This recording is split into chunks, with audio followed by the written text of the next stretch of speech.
Today, I'm going to give you 10 simple tips for success with your intermittent fasting journey. And if you have more questions and are looking for more answers and tips, make sure you grab my guide over at if.lowertoxiclife.com and subscribe to the playlist here on YouTube.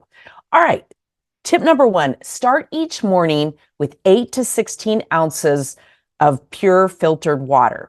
This is going to allow your body to hydrate really well following your sleep, which is good for it in ways beyond just intermittent fasting, but it also will often delay some of the hunger pangs that you're going to feel.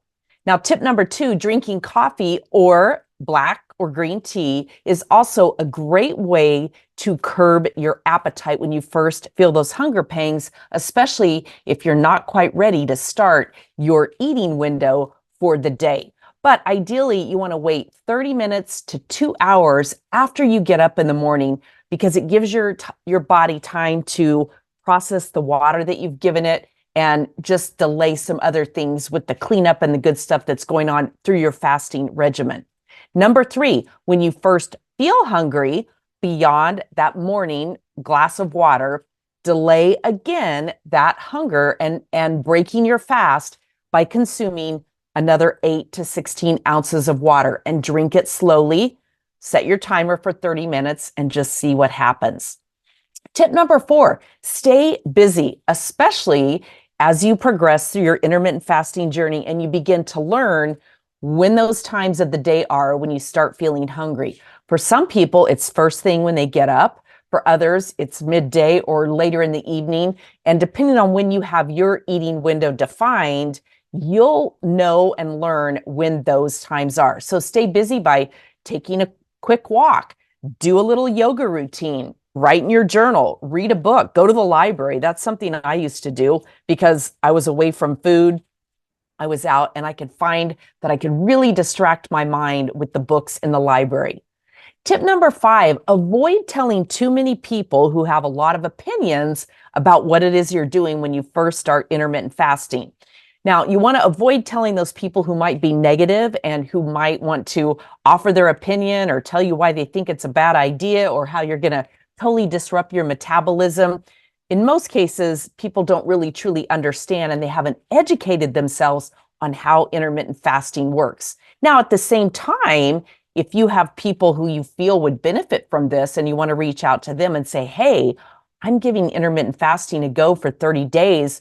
Do you want to join me? This can be great for bringing in some accountability, some support, encouragement, and cheerleading. Tip number six, plan your meals and food, ideally the day before. Plan to succeed and plan to eat more nutritiously than you would if you were just winging it. Most of us know when we have an intentional plan and we've thought out what it is we want to eat, we've prepared for that, we're less likely to jump into the vending machines or hit the fast food drive-through or anything like that. And those are the things that can derail us. Tip number seven, try not to binge eat, especially when you first break your fast. Binge eating, when you have a very empty stomach and a very cleaned out system, can actually create a lot of discomfort for you. So remember, when you're eating, practice those age-old tips of take a bite, put the fork down, chew slowly and intentionally, allowing your digestive juices to do their job and help you digest and process those nutrients better. So be very intentional with your eating. Tip number eight, the way you break your fast, the way you break up, whether it's 12 hours, 14, 16, 18, 20, whatever it is that you're doing, the way you break your fast and doing so intentionally with foods that support you is going to be critical to success. So in some cases, you may want to start small. Maybe you want to have a slice of avocado and a few olives or a handful of nuts. You know your body, start small, and then maybe eat more in 30 minutes or an hour, depending. Remember, you are not restricting calories. You're just eating within a defined window.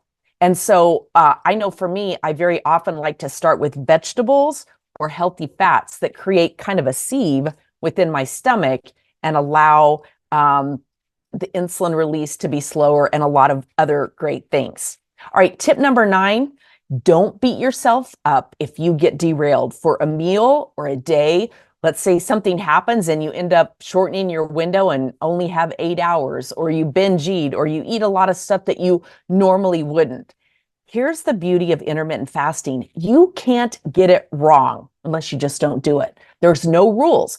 You can do intermittent fasting 2 days a week. You can do it 7 days a week. You can do it 5 days a week. You can take a week off to go on vacation or have a great time or whatever it is. But the biggest thing is you've set a goal, you've set some plans, but don't allow one bad day or one bad meal to completely derail you. Just get back on the horse and get started again tomorrow. And then tip number 10, allow yourself 1 full month to get used to intermittent fasting.